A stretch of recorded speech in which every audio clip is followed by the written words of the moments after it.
그 다음에 이 요한계시록 가운데 아주 중요한 게 그런 연결점.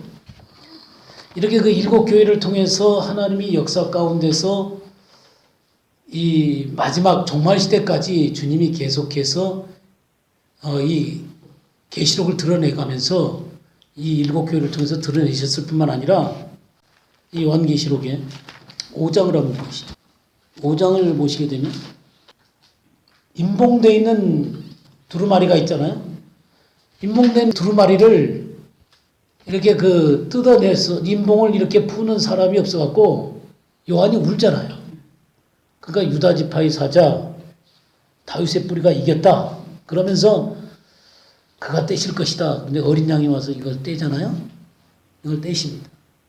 이렇게 떼시는데 그 떼는 장면과 함께 8절 한번 읽어주시겠어요? 그 두루마리를 취하심에 네 생물과 24 장로들이 그 어린 양 앞에 엎드려 각각 검은 고와 향이 가득한 금 대접을 가졌으니 이 향은 성도의 기도들이라. 예. 그러니까 이 임봉을 이렇게 떼신단 말이에요. 뗀다는 얘기는 하나님이 이 마지막 계시를 이렇게 여시는 것을 얘기하는 거거든요. 그러니까 이 요한이 우니까 그때 어린 양이 나와서 이 임봉을 떼신단 말이에요. 그러니까 이 열리게 되는 거예요. 그래서 그 22장에 보게 되면 22장 10절 보세요. 또 내게 말하되 이 두루마리의 예언의 말씀을 임봉하지 말라 때가 가까우니라. 예. 또 내게 말하되 이 두루마리의 예언의 말씀을 임봉하지 마라 때가 가까우니라. 그래서 이 임봉하지 마라 그랬어요. 그러니까 열렸단 말이에요. 그러니까 처음 열 때 이 하나님 앞에 기도하는 무리들이 있는 거예요. 검은 고와 향이 가득한 금대접을 가졌으니 이 향은 성도들의 기도들이다. 그러니까 이렇게 하나님 앞에 이 임봉이 떼어지는데 기도하는 무리들이 있었다 이 말이에요. 기도의 향을 받았어요. 그러니까 이 임봉이 떼어질 때 기도하는 무리들이 함께 거기에 동참했다는 거예요. 하나님 홀로 역사하신 게 아니라 성도들의 기도들이 함께 존재하고 있었다는 거예요. 그러니까 하나님은 이 역사를 진행해 가시는데 홀로 진행하는 것이 아니라 이렇게 남은 자들의 기도가 있었다는 거예요. 이런 성도들의 기도가 있었다는 거예요. 이게요 8장에 들어가게 되면요 8장 1절부터 5절까지 한번 읽어주시죠. 일곱째 인을 떼실 때 하늘이 반 시간쯤 고요하더니 내가 보매 하나님 앞에 일곱 천사가 서 있어 일곱 나팔을 받았더라. 또 다른 천사가 와서 제단 곁에 서서 금향로를 가지고 많은 양을 받았으니 이는 모든 성도의 기도와 합하여 보좌 앞 금제단에 드리고자 함이라. 향인이 성도의 기도와 함께 천사의 손으로부터 하나님 앞으로 올라가는지라. 천사가 향로를 가지고 제단의 불을 담아다가 땅에 쏟음에 우레와 음성과 번개와 지진이 나더라. 네. 그래서 이 전부 다 이 마지막에 이 인이든지 나팔이든지 대접이든지 그 모든 것이 한꺼번에 터진다 그랬잖아요. 그 끝날 때 전부 다 이 우레, 음성, 번개, 지진 이런 것들이 함께 터지는 거예요. 그러니까 이게 전부 다 끝까지 이 모든 끝이 마무리가 되는데 여기 뭐 일곱 인을 떼시는데 일곱째 인을 뗄 때 일곱 나팔이 것이 불기를 준비하더라 이렇게 되는 거 보면 꼭 시간이 이렇게 그것 다음에 이 일곱 나팔이 오는 것처럼 보이잖아요. 이거는 어떤 것이냐면 이 일곱 인을 떼실 때 이 일곱 나팔은 뭐냐면 또 다른 그 일곱 나팔에 좀 더 집약적으로 일곱 나팔의 계시들을 드러내주는 거예요. 연결되어서가 아니라 그 부분을 다시금 이렇게 드러내 주시는 것을 얘기하는 거예요. 그러니까 일곱 인은 역사의 전반에 걸쳐서 이스라엘의 회복을 중심으로 이 인이 떼어지는 것이라면 이 일곱 나팔은 7년 대환란을 중심으로 이 일곱 나팔이 불려지는 거거든요. 그러니까 그 일곱 인이 떼어질 때 이 일곱 나팔 얘기하는 것은 그 계시가 드러나게 되는 것은 조금 더 그 부분을 더 자세하게 드러내기 위해서 이렇게 그 계시가 드러나게 되는 것이지, 시간이 일곱 나팔이, 일곱 인이 있고, 그 다음에 일곱 나팔이 또 있고, 일곱 대접이 있고, 이런 거 아니에요. 그러니까 그런 것들을 잘 아셔야 돼요. 그러니까 지금 이 얘기는 무슨 얘기를 하려고 그러는 거냐면, 성도들의 기도. 이 3절 보세요. 또 다른 천사가 와서 제단 곁에 서서 금향로를 가지고 많은 향을 받았으니 이는 모든 성도의 기도와 함께 보좌 금제단에 드리고자 합니다. 여기 성도들이 기도를 올라가는 게 되는 것을 보게 되죠. 그러니까 이 모든 것이 마지막 끝나는 순간까지 성도들의 기도가 함께 하는 거예요.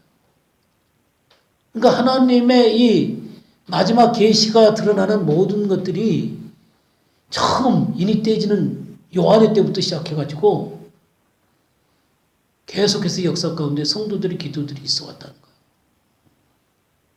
그리고 마지막 모든 것이 끝나는 시간까지 이 성도들의 기도들이 함께하는 거예요.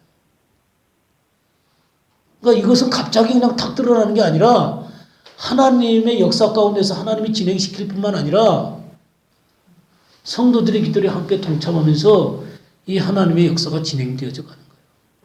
그리고 예언까지 가는 거예요. 마지막 시대까지.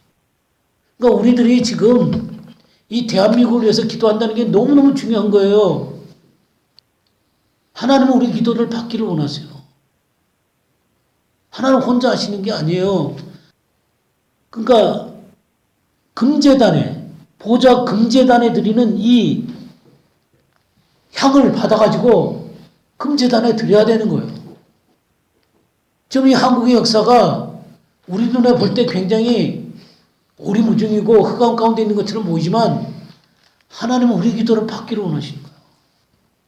그리고 그 기도와 함께 역사하기를 원하시는 거예요. 그러니까 기도하셔야죠. 그러니까 이렇게 역사들이 특별히 하나님의 이 예언의 말씀들이 갑자기 이렇게 딱 시작하는 게 아니라 하나님은 일곱 교회를 통해서 예언해 오셨을 뿐만 아니라 성도들과 함께 일을 진행시켜 오신 거예요. 기가 막히죠? 하나님은 절대로 혼자 일하시지 않으세요. 하나님 백성과 함께 특별히 깨어있는 이 남은 자들의 기도를 받으시기를 원하십니다. 그걸 금제단에 올리기를 원하십니다. 그리고 여러분들이 이제 그 6장에 가게 되면 나중에 좀 더 깊이 설명을 드리겠지만 이 6장은 마태복음 24장하고 흐름이 똑같거든요. 마태복음 24장하고 흐름이 똑같은데 이건 무슨 내용이냐면 이스라엘의 회복을 중심한 하나님의 이 역사 속에서 일하심이에요. 이게 인이에요. 인지향이에요. 역사 속에서 이스라엘의 회복을 중심으로 하나님께서 모든 그 재앙을 마무리 짓는 그런 것까지의 모든 역사가 이 인지향 속에서 나오는 거예요. 이게 마태복음 24장이에요. 여러분들이 이 마태복음 24장을 나중에 제가 더 깊이 설명하겠지만 24장 시작할 때 어떻게 시작해요? 1절부터 2절 한번 봐보세요.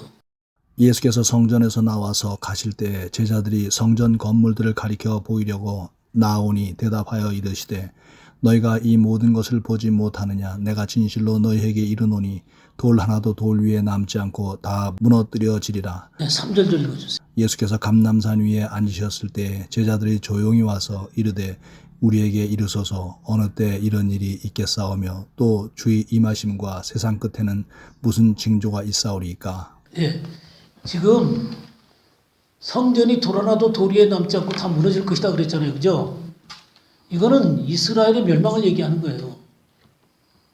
예루살렘의 멸망을 얘기하는 거고 그러면 이스라엘 백성들이 디아스포라가 되는 거예요. 온 세상이 흩어지는 거예요. 이런 일이 언제 있겠습니까? 부터 시작해갖고 마지막 때 징조가 무엇입니까? 그걸 묻고 있는 거예요. 그러니까 지금 주님이 이 얘기하신 모든 것들은 이스라엘의 멸망으로부터 시작해갖고 이스라엘 회복까지의 이 모든 과정 가운데 일어날 일들이 마태복음 24장에 적혀 있는 거예요. 그게 요한계시록 6장의 의미예요. 이 인재앙의 문제라고요. 그러니까 하나님은 갑자기 일을 시작하는 게 아니에요. 이 역사 속에서 계속해서 하나님의 징조들을 보여오셨고 이스라엘이 멸망되고 세상이 흩어지고 또 이스라엘이 회복되잖아요. 그럼 무화과나무의 비유를 배우라 그랬잖아요. 그 무화과나무의 비유 가운데서 그 예수님이 예루살렘 들어가려고 하는데 무화과나무가 어떻게 했어요? 열매가 없었잖아요. 그러니까 저주하시잖아요. 이 무화과나무가 죽어버린단 말이에요. 이스라엘이 멸망할 것에 대한 예언이라고요. 그러면서 무화과나무의 비유를 배우라 그랬잖아요. 그리고 그 가지가 싹이 나고 또 그렇게 되어지게 되면 인자가 문 앞에 온 것을 알라 그랬잖아요. 그건 이스라엘의 독립을 얘기하는 거라고요. 그러니까 하나님이 이 모든 역사의 그 흐름 가운데 징조로 이스라엘의 문제를 갖고 얘기하시는 거예요. 이게 지금 마태복음 24장이에요. 그리고 요한계시록 6장이고. 그러니까 갑자기 요한계시록 6장이 드러나가지고 뭐 마지막 때의 사건들이 드러나는 게 아니라 하나님께서는 그런 모든 계획들을 7교회를 통해서 그 예언의 말씀들을 주셨을 뿐만 아니라 성도들과 함께 기도케 하시고 성도들과 함께 그 일을 계속 이끌어 오시고 그리고 마지막까지 그렇게 역사를 하시고 이스라엘의 회복 문제를 놓고 그 멸망과 회복까지의 그 모든 역사 가운데서 마태복음 24장과 요한계시록 6장을 통해서 그런 사실들을 보여주고 있습니다. 그러니까 갑자기 나타난 게 아니에요. 이해하시겠습니까? 그러니까 지금 이 모든 것들이 흘러가고 있는 거예요. 그 흐름 속에서 일어나고 있는 거예요. 이런 것들을 본다는 건 너무너무 중요한 거예요. 역사를 보는 중요한 눈이에요, 이런 게. 그리고 이 요한계시록을 보는 중요한 눈이고요. 만약 이런 것이 없으면요, 그냥 요한계시록을 갑자기 아무것도 없는 상태에서 뿡 떠오르는 그런 모습으로 느껴진단 말이에요. 나 하나님은 그렇게 하신 게 아니에요. 쭉 역사 속에서 그 일들을 계획해 오셨고 말씀해 오셨고 그래서 이것들이 드러나고 있는 거예요. 이해가 되세요? 그래서 이 계시록 2장 3장은 굉장히 중요한 장이에요. 근데 우리가 교회다 그러잖아요. 2, 3장이 교회 문제잖아요. 그럼 우리가 성경 가운데서 교회가 도대체 뭘까? 이 교회를 나타내는 내용들이 있어요. 우리가 교회라 그럴 때 그냥 우리나라에도 한 5만여 교회가 있잖아요. 6만여 교회가 있나? 그게 다 교회가 아니잖아요. 그건 뭐 이단도 속해 있고 뭐 다 그렇잖아요. 그게 다 교회냐? 그럼 성경에서 말하는 진짜 교회의 모습은 뭐냐? 그 얘기할 때 우리가 마태복음 5장에 보게 되면 1절부터 12절까지가 팔복 얘기잖아요. 진짜 교회다라고 얘기할 때 교회라고 하는 성도들이 모이는 이 교회는 이런 팔복의 마음을 갖고 있는 사람들이에요. 그러니까 아무나 다 그냥 교회라고 얘기할 수 없어요. 뭐 예수 믿는다 그러면서 지멋대로 하는 사람들이 진짜 교인이라 그러면 안 되죠. 팔복의 마음을 갖고 있는 사람인데요. 그리고 7장 13, 14절 한번 읽어보시겠어요? 좁은 문으로 들어가라. 멸망으로 인도하는 문은 크고 그 길이 넓어 그리로 들어가는 자가 많고 생명으로 인도하는 문은 좁고 길이 협착하여 찾는 자가 적음이라. 예. 진짜 하나님의 사람들, 진짜 교인이라고 얘기할 수 있는 사람은 좁은 문으로 들어가는 사람들이에요. 넓은 문으로 들어가면서 교회 다닌다고 해서 그 사람이 진짜 교인인가요? 이게 그 가시적인 교회의 교인은 될 수 있어요. 그러나 진정한 교회의 일원은 아니에요. 무슨 말씀인지 이해하죠? 그들이 진정한 교회의 일원이에요? 넓은 길로 가는 사람들이 진정한 교회의 일원이에요? 어때요? 눈에 보이는 교회의 교인은 될 수 있지만 진정한 교회의 교인은 아니에요. 성경에서 말하는 교인이라고 하는 것은 이런 것을 보고 얘기하는 거예요. 진정한 교회의 멤버. 좁은으로 걸어가는 사람들이죠. 여기 그 다음에 24절부터 27절까지 한번 읽어보시겠어요? 그러므로 누구든지 나의 이 말을 듣고 행하는 자는 그 집을 반석 위에 지은 지혜로운 사람 같으리니 비가 내리고 창수가 나고 바람이 불어 그 집에 부딪히되 무너지지 아니하나니 이는 주추를 반석 위에 놓은 까닭이요 나의 이 말을 듣고 행하지 아니하는 자는 그 집을 모래 위에 지은 어리석은 사람 같으리니 비가 내리고 창수가 나고 바람이 불어 그 집에 부딪히매 무너져 그 무너짐이 심하니라. 예. 반석에다가 집을 짓고 주님이 하신 말씀을 듣고 행하는 사람이 지혜로운 사람이죠. 이 지혜로운 사람들이 바로 진정한 교회 멤버들이에요. 어리석어갖고 모래에다 집을 짓고 다 무너져 버리는 사람들 집이 진정한 교회 멤버예요? 심령이 가난하고 마음이 애통하고 죄에 대해서 슬퍼할 줄 알고 마음이 청결하고 마음이 온유하고 또 화평케 하고 긍휼히 여길 줄 알고 의를 위해서 핍박을 받을 줄 아는 그런 사람들이 진정으로 하나님의 백성이지. 자기 고집대로 하고 자기 욕심대로 하고 자기 의대로 행하고 자기 것 다 챙기는 그 사람이 하나님의 백성이야? 아니 아직 어려갖고 영적으로 어려가지고 처음 갖고 받아갖고 이것이 뭔지 저것이 뭔지 잘 구별하지 못하는 사람이 그런 것들에서는 이해가 되지요. 그러나 1년 잘하고 2년 잘하고 3년 잘하고 5년 잘하는데 그 삶이 하나님의 말씀에 의해서 변하지 않는다면 그게 무슨 진정한 기독교인이고 교회 사람이에요? 그럼 말이 안 되죠. 그럼 이 성경이 엉터리죠. 그 다음에 24장을 한번 볼까요? 24장. 40절 41절 한번 읽어볼까요? 그때 두 사람이 밭에 있는데 한 사람은 데려가고 한 사람은 버려둠을 당할 것이요 두 여자가 맷돌질을 하고 있음에 한 사람은 데려가고 한 사람은 버려둠을 당할 것이니라. 그러므로 깨어 있으라. 어느 날에 너희 주가 임할는지 너희가 알지 못함이니라.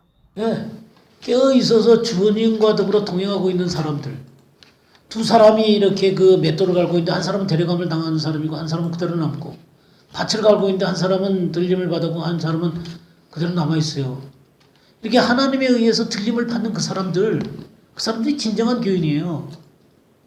그렇게 생각 안 하십니까? 우리는 그냥 잡탕으로 이 두 종류 사람들이 다 그냥 교인이라고 생각하는 거예요. 그러니까 구별점이 없어요. 그러니까 한국교회가 이렇게 되는 거예요. 25장에 보게 되면 열처녀 비유가 나오죠. 다섯은 기름을 준비하고 주님 오실 때 기쁘게 맞이하는 여인들이죠. 기름이 없어서 미련한 이 처녀들. 그들은 주님 올 때 주님 맞이할 수가 없잖아요. 하나님의 말씀과 성령으로 준비되어져 있는 사람들. 이 사람들이 진정한 하나님의 사람들 아닙니까? 준비하고 이 시간이 얼마나 우리도 하나님 말씀 공부하면서 우리 자신을 얼마나 갈고 닦습니까? 이게 그냥 됩니까? 이 기름 부음을 받기 위해서 하나님 앞에 기도하고 말씀 연구하고 말씀대로 살려고 하고 디카요마 정말 옳은 행실을 살려고 애를 쓰고 물론 옳은 행실을 갖고 구원받는 건 아니에요. 그러나 우리 속에 하나님의 영이 들어오고 하나님의 말씀이 살아있는 하나님의 말씀이 들어와서 우리가 거듭나게 되면 우리 의를 따라 살게 되는 거예요. 이런 것이 없는 사람들은 거듭난 사람들이 아니죠. 그 다음에 달란트 비유가 나오잖아요. 한 달란트 가지고 있는 사람은 감춰버렸잖아요. 이 사람은 진정한 교인이 아니에요. 2달란트 갖고 5달란트 갖고 남기고 장사하는 사람이잖아요. 점령하는 사람이에요. 말씀을 갖고 점령하는 사람들이에요. 오큐파이. 장사하라, 오큐파이 하라 이 말이에요. 말씀을 갖고 점령하는 사람들이죠. 비겁하게 숨어있는 사람들이 아니라는 거죠. 그 다음에 오른쪽에 양, 왼쪽에 염소잖아요. 양 같은 사람들. 정말 주님의 형제가 고통스럽게 일하는 것에 함께 동참해서 그들에게 대접하고 그들과 함께하고 그들과 함께 나누고 그렇게 하면서 주님의 나라를 넓혀가는 사람들이에요. 혼자만 잘 먹고 잘 사는 사람들이 아니라고요. 하나님 나라의 전선을 향해서 함께 내가 가지고 있는 것은 나누고 모자란 것은 받고 그렇게 하면서 하나님의 나라를 향해서 같이 걸어가는 사람들이에요. 이게 진정한 교인이죠. 이 요한계시록에는 2장 3장을 보게 되면 무슨 말이 나와요? 이기는 자 나오죠. 이기는 자. 계속해서 이기는 자가 나와요. 이 이기는 자들이 진정한 그리스도인들이에요. 그리고 7장에 가면 9절 10절 한번 읽어주시겠어요? 이 일 후에 내가 보니 각 나라와 족속과 백성과 방언에서 아무도 능히 쓸 수 없는 큰 무리가 나와 흰 옷을 입고 손에 정려가지를 들고 보좌 앞과 어린 양 앞에 서서 큰 소리로 외쳐 이르되 구원하심이 보좌에 앉으신 우리 하나님과 어린 양에게 있도다 하니. 예, 이렇게 탁 휴거해가지고 그냥 보좌 앞에서 말이죠. 어린 양과 또 이 보좌 앞에 서가지고 말이죠. 하나님을 찬양하고 있는 이 무리가 바로 진정한 하나님 백성들이에요. 이 진정한 교인들이라고. 우리가 요한계시록 12장에 보게 되면 그 이스라엘과 예수님을 믿고 구원받은 하나님 백성들이 하나가 된 한 세 사람의 모습이 나오잖아요. 이 여인이 바로 진정한 하나님 백성이에요. 나중에 이 문제에 대해서는 더 깊이 공부하겠습니다만은 이 여인이 하나님의 백성이에요. 그리고 15장에 가면 1절에서 4절까지 한번 읽어주시겠어요? 또 하늘에 크고 이상한 다른 이적을 보매 일곱 천사가 일곱 재앙을 가졌으니 곧 마지막 재앙이라. 하나님의 진노가 이것으로 마치리로다.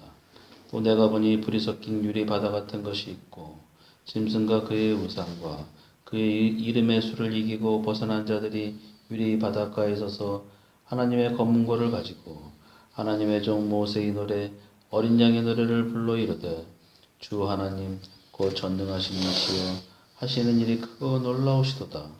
만국의 왕이시여 주의 기 의롭고 참되시도다. 주여 누가 주의 이름을 두려워하지 아니하며 영화롭게 하지 아니하오리까. 오직 주만 거룩하시니이다. 주의 의로우신 일이 나타났음에 만국이 와서 주께 경배하리이다 하더라. 여기 지금 유리바닷가에서 가지고 하나님을 찬송하고 있는 무리들이 있잖아요. 이 사람들이 바로 진정한 교회의 멤버예요. 이들이 2절 보세요. 유리바닥 같은 것이 있고 짐승과 그의 우상과 그의 이름의 수를 이기고 벗어난 자들 그랬죠. 그러니까 이게 환난을 통과했다는 얘기예요. 환난을 통과해서 승리한 자들로 이렇게 서서 하나님 앞에 휴거해가지고 경배를 올리고 있는 이 모습에 있는 사람들이 진정으로 하나님의 백성이고 진정한 교회 멤버예요. 19장에 가게 되면 흰옷 입은 무리들 있죠? 혼인계약 이루고 그의 아내가 준비된 사람들. 이게 세마포옷을 입은 사람들.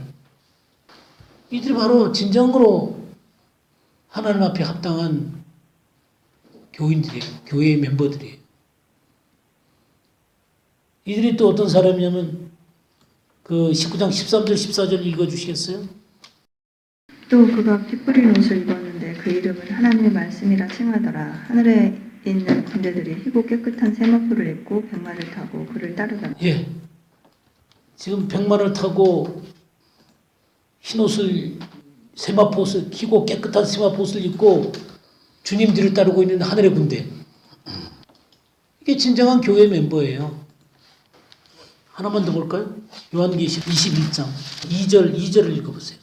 또 내가 보매 거룩한 성 새 예루살렘이 하나님께로부터 하늘에서 내려오니 그 예비한 것이 신부가 남편을 위하여 안장한 것 같더라. 예, 9절도 읽어주세요.